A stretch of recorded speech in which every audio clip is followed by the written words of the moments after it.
Assalamu alaikum wa rahmatullahi wa barakatuh pour la deuxième année du collège. Comme vous le constatez, ces documents représentent des phénomènes géologiques d'origine interne, les volcans, mais il y a aussi les séismes. Comme je viens de le dire, la surface de la Terre subit des phénomènes géologiques d'origine interne, les séismes et les volcans, et la question qui se pose, quelles sont les causes de ces phénomènes géologiques endogènes.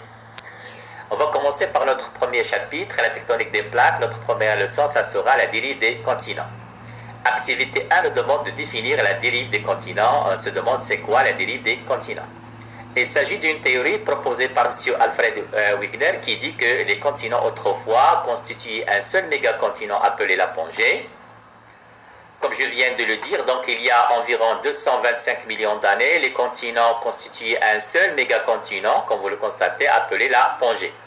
Donc au cours du temps, comme vous le constatez, ce mégacontinent s'est fracturé, donnant plusieurs continents qui s'éloignent l'une de l'autre pour prendre les positions que nous connaissons actuellement. Comme nous l'avons déjà dit, donc en 1912, le météorologiste allemand Alfred Wegener propose sa théorie, la dérive des continents. Donc les continents constituaient jadis autrefois un supercontinent appelé la Pangée. Puisque ce mégacontinent s'est fracturé, il va donner plusieurs continents mobiles qui se sont éloignés l'une de l'autre.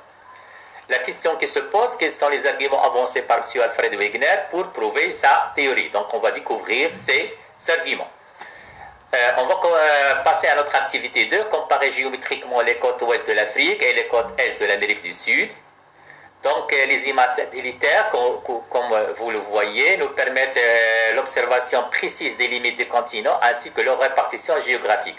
Vous constatez avec moi que les côtes ouest, il y a une complémentarité entre les côtes ouest africaines et les côtes est de l'Amérique du Sud. De même pour les côtes est de l'Afrique avec la péninsule arabique. Effectivement, comme je l'ai déjà dit, il y a une complémentarité entre les côtes ouest de l'Afrique avec les côtes est de l'Amérique du Sud. Ceci, effectivement, nous l'avons déjà dit, l'observation des images satellitaires montre une complémentarité géométrique entre les côtes africaines et les côtes américaines, aussi une complémentarité entre les côtes est de l'Afrique et celle de la péninsule arabique. Ceci est valable pour les autres continents. C'est l'argument morphologique. Activité 3 nous demande de rapprocher les côtes atlantiques de l'Afrique et celles de l'Amérique du Sud. Et que peut-on déduire? Les études concernant les formations rocheuses réparties de part et d'autre de l'Atlantique ont permis de déterminer des structures géologiques, comme vous le constatez, dont l'âge dépasse les 2 milliards d'années. Ces structures géologiques vont s'interrompre brusquement, brutalement au niveau des côtes africaines, ouest africaines, et réapparaissent au niveau des côtes est de l'Amérique du Sud. Bien sûr, comme vous allez le constater, effectivement, en rapprochant le continent de l'Amérique du Sud à celui de l'Afrique, on constate effectivement qu'il y a continuité entre ces structures géologiques. En rapprochant les parties des continents, on a remarqué une continuité de formation géologique dont l'âge dépasse les 2 milliards d'années, nous l'avons déjà dit.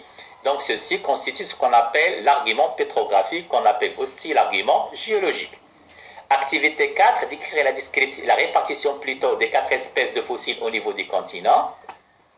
Nous avons 4 types de fossiles, Mesosaurus, Glossoptérus, Cynognathus et Lestosaurus.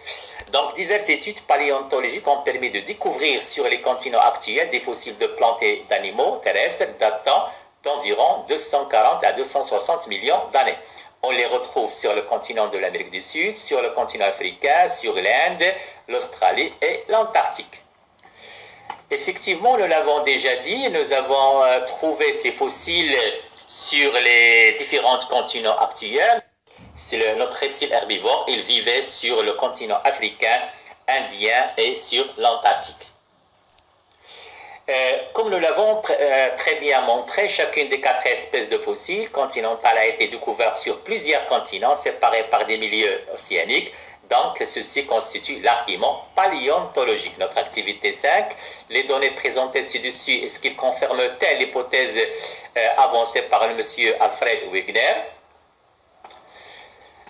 Nous l'avons déjà montré, donc pour le cas, je vais prendre l'indice paléontologique. Donc, en rapprochant l'Amérique du Sud de l'Afrique, on voit très bien, je vais faire pivoter un petit peu le continent de l'Amérique du Sud, on voit très bien la continuité entre, bien sûr, comme nous l'avons déjà dit, l'indice paléontologique, donc la partie sur laquelle vivait le fossile Cynognathus.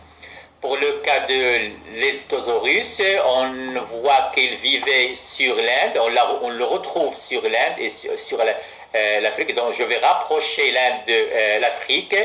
Je vais faire pivoter un petit peu l'Inde, effectivement, voilà.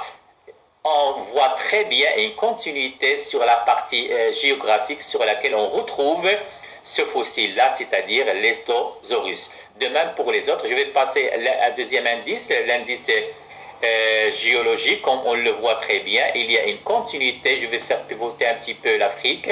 Voilà, non, oui. Donc il y a une continuité entre les structures géologiques retrouvées sur l'Afrique et aussi retrouvées sur l'Amérique du Sud. Je vais prendre maintenant l'indice climatique. Il est très intéressant, que vous allez le constater. Donc je vais faire pivoter un petit peu le continent, l'autre côté, le continent de l'Amérique du Sud. On voit très bien qu'il y a une continuité entre les zones climatiques. Donc en rouge, ça sera le climat tropical, en jaune, le climat désertique, et en bleu, c'est un climat polaire, c'est l'indice climatique. Effectivement, ces données confirment l'hypothèse de Alfred Wegener. Donc ces arguments-là, on peut les résumer. Argument morphologique, complémentarité géométrique des côtes. Argument pétrographique, continuité des formations rocheuses anciennes de part et d'autre de l'Atlantique. Argument paléontologique, découverte des mêmes espèces de fossiles sur les différents continents. Merci.